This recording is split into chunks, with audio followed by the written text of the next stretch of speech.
Welcome to Silicon Slopes Live. Today we're joined by Jeff Atkinson, founder and CEO of Huckabuy. How are you? I'm great, Garrett. Great to be here. Thanks for having me. Appreciate it. You came from beautiful Park City, right? That's right. Snow's finally melting. It's starting to turn into spring up there. Mountain biking time? Yep, mountain biking, golf. Yes. It's getting nice. So you live up there, but then your company's also headquartered up there. Yep, we're right at the top of Main Street in Park City. Oh, wow. Yeah. Very cool. Yeah. What are the pros and cons of that office location? I think there's a lot of pros. The cons would be, it's a bit of a trek from Salt Lake, so employees would have a bit of a drive. But this year, not a lot of activity at the office, so people are starting to sort of feed back in 2-3 days a week, which is nice. Employees kind of love it. We attract a different type of employee, I think, because we're in Park City. As you know, I'm from the Boston area, so I'm a transplant, and a lot of our employees are transplants that love the outdoors and being up in Park City. So it's been, I think there's a lot of pros there. I think we just attract sort of a different kind of employee than probably what you'd get down here in Lehigh. And so in some ways we're not, we don't have as much access to that type of human capital, but so far it's worked really well for us, and we're really happy with the people that have signed up to work for us, and I think they love the culture, and being able to go to Park City is a nice change of pace. And a lot of our employees also are moving up to Park City, which is awesome. So yeah, that's the best of both worlds. If you live up there and work up there, it's fantastic. Mm-hmm. Cool. So what is Huckabuy? Yeah, so Huckabuy is a SEO software platform. Think of us as sort of the layer between our customers' websites and Google. So how do we speak correctly to Google so that our customers get, indexed correctly and Google fully understands them? And that was sort of the first piece of Huckabuy, and now we've moved into, we have a page speed product. So there's this huge problem on the internet now of websites being slow and users not getting what they want fast enough. And in fact, Google's pushing a major algorithm update in June that's all about page speed and sort of penalizing sites that are poor when it comes to page speed. So we have actually built a product specifically for that update, and it makes sites really, really fast. And that's the product that is sort of selling off the shelves right now, which is exciting. That is exciting. Yeah, you were on the podcast about 2 years ago, so a lot's changed on that. So if I remember, like Google latency, right? Yeah, latency, they hate it. Specifically, they're very interested in how fast are sites loading on a mobile device, especially with a slow connection. They're just sort of fed up with the internet being really, really slow. Yeah. And so this move in June, which is going to be over a year in the making of them talking about this algorithm update, is going to sort of put their foot down when it comes to page speed. And you got to be a fast site now. Wow. You guys have a little timer on your website, right? Of Counting when that's down. going to happen. Yeah, exactly. Countdown. Yep. So if you don't play ball, and you're just going to keep getting pushed further down, it sounds like. We'll see. It's going to be interesting to see how big of a penalty you actually get. They've been talking about this update for over a year, and Google usually doesn't talk about algorithm updates at all. So I think it's going to be a pretty major one. They postponed it because of COVID. They were worried that it was going to really impact the economy. Then they postponed it from May to June, and they're going to kind of ease into it come June. So I think it's going to be pretty disruptive. So we're excited about it because our customers will actually go up. You always hear about in an algorithm update the people the bad stories, the ones that got wiped away and lost all this revenue. But for every link that goes down, there's got to be one that goes up. So we're excited about it, and we can't have it come soon enough. Yeah. And I imagine it's a great selling point because you probably have case studies of both good and bad, correct? Yeah, it's everybody that's sort of in the know on SEO is really looking to improve their page speed right now, and we're sort of the premium solution out there to do that. It's very effective, and not only does it help for your Google rankings, but page speed's great for conversion rate, lowering your bounce rate. I mean, you just look at your own behavior on your phone or whatever. If a site's taking a long time to load, you're out. So we're kind of right place, right time at the moment for this product. So yeah, it's a new product, and we're really excited about sort of the market fit right now. Yeah, good timing. So on the line of products, how do you and your team think up the new products? How do you stay? You have to stay pretty far ahead of the curve, right? Yeah. How do you guys come up with the product idea and ultimately build it out? So, we actually started as a B2C company, and we pivoted into software as sort of the fastest way towards revenue. So a lot of it was in the early days very accidental. I can't say that we had any brilliant idea. We automated something called structured data markup that you and I talked about last time. That was a hot topic in the SEO world back then. So that sold well. Then we built a dynamic rendering product, which is another sort of became a hot SEO topic, and now we have a page speed product. So we're really looking at what Google wants and what they're talking about and what they think is important and becoming ranking factors, and then getting out ahead of that so that we have product when the change is made and it's ready to go. So that's sort of how we think about it. We really watch Google closely, and they're sort of they give us tips, sort of, not just publicly, not directly to us, but we try to get ahead of what they're looking for out of a site, and they're pretty open and honest about it. So we just align with them. Yeah. Is there ever any worry that they might not be open and honest at some point in the future, and you guys get caught on your heels? This is a common question, especially from investors, right? They worry if you're dependent on another company. I'm not worried about that because their transparency, Google used to really sort of have this love-hate relationship with SEOs, where they thought they were getting, SEOs were tricking them, and now they've kind of made it into a community. So they really trust SEOs, and they give them information in advance. So I think this is their new direction in terms of, will they switch something all of a sudden? I mean, that did happen to us this year. A piece of our technology that they were leveraging, they actually turned it off as a thing that you could use in a Chrome browser. So that was a bit of a hit, but big picture, we're very well aligned with them, and they sort of go in these big general directions, like structured data, then dynamic rendering, and now this is a really big direction going into page speed, and I don't think that's going anywhere. I think they're not going to go back and be like, I think it's good for sites to be slow. We should, flip this. It's just directionally correct, so we feel good about, our alignment with them. Yeah, that's great. And so you obviously know a lot about this industry, and you learned it at Overstock. Yep. That's correct.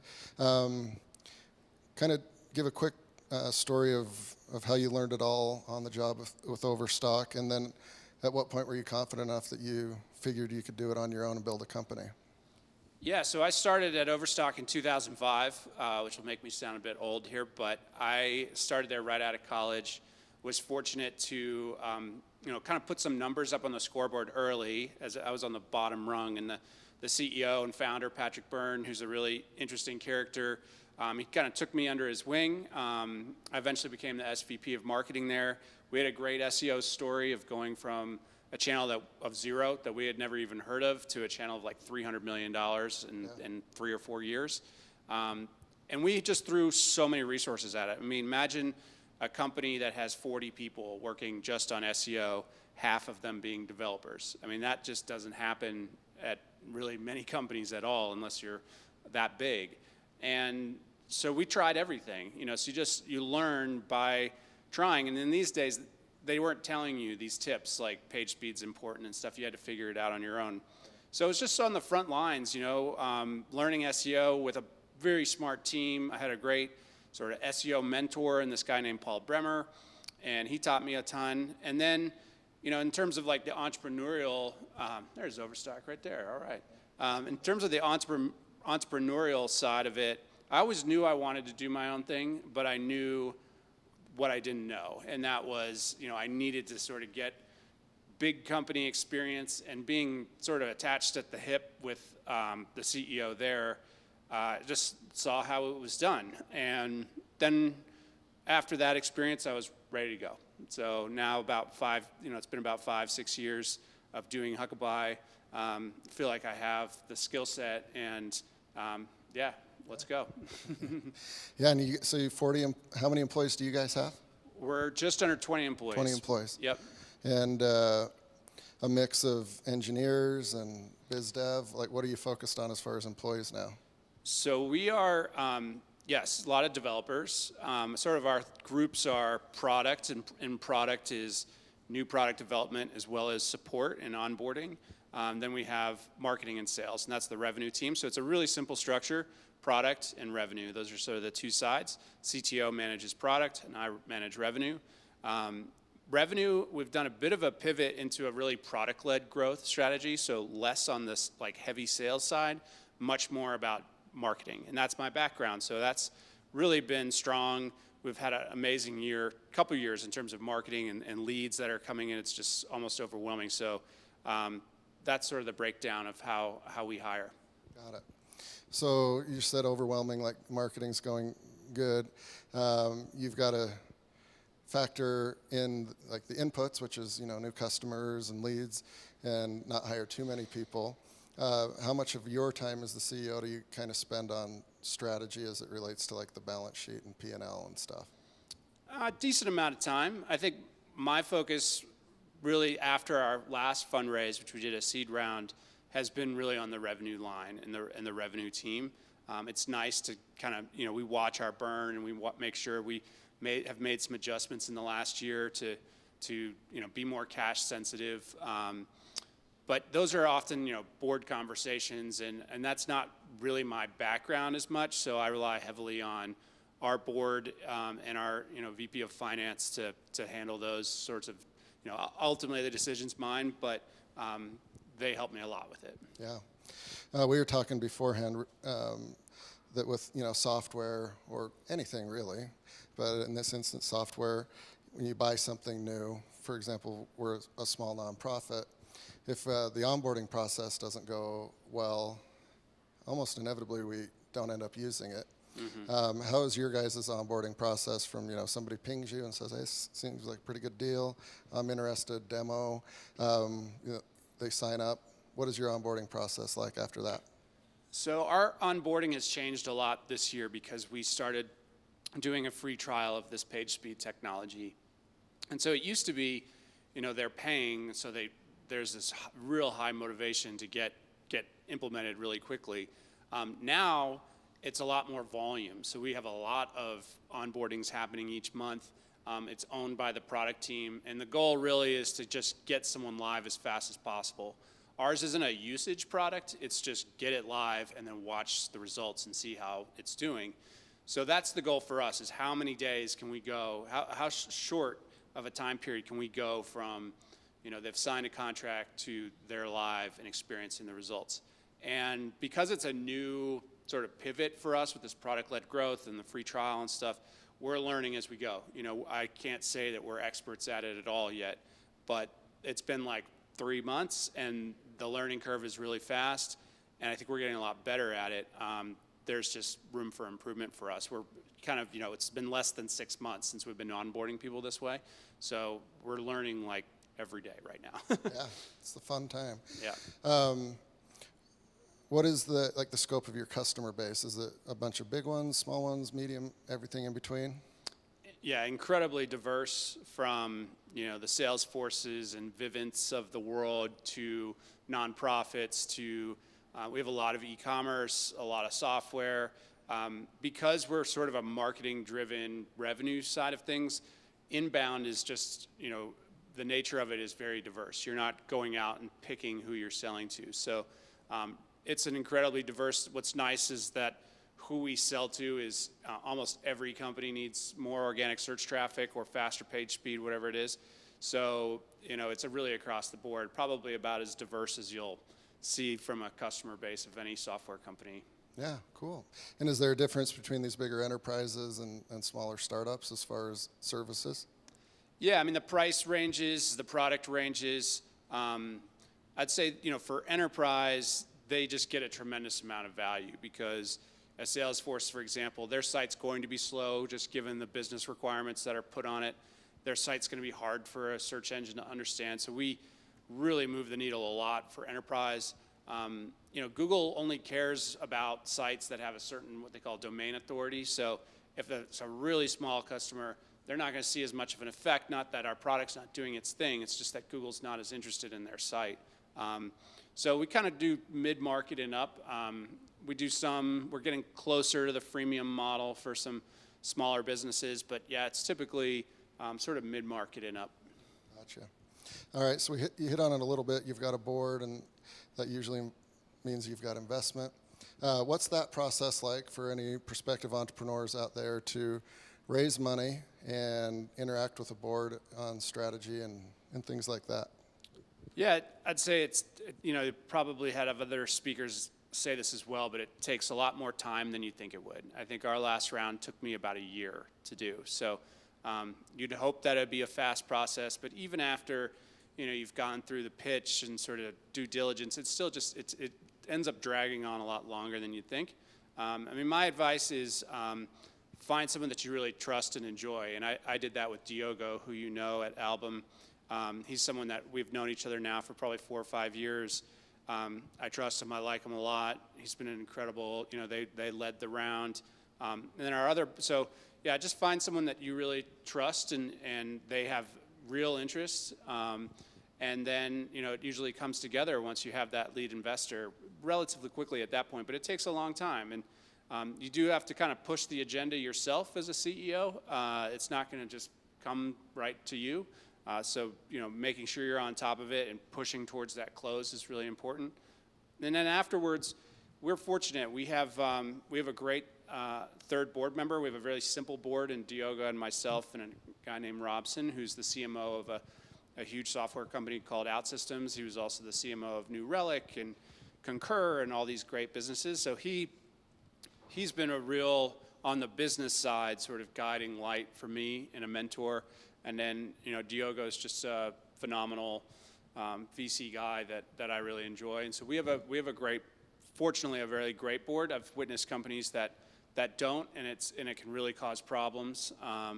Before this round, we didn't have the best board in the world, and now it just feels really solid and together. So we're fortunate, but push for the close. Find someone that you trust, that think can actually make it happen, especially if it's your first time.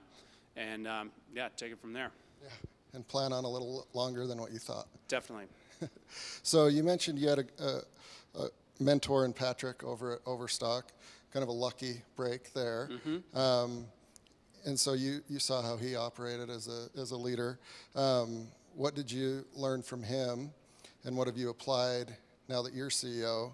And then second part of that question, what were some preconceived notions about being a CEO that were wrong? Yeah, well, being the CEO of a public company like Overstock and being the CEO of a brand new startup are very different jobs.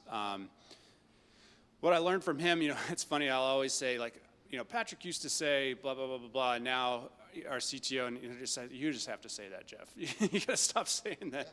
And that was kind of a funny thing, but you learn a lot, right? You learn a lot about, with Patrick it was really interesting because his godfather's Warren Buffett. His dad was the CEO of Geico. They're just like this business dynasty.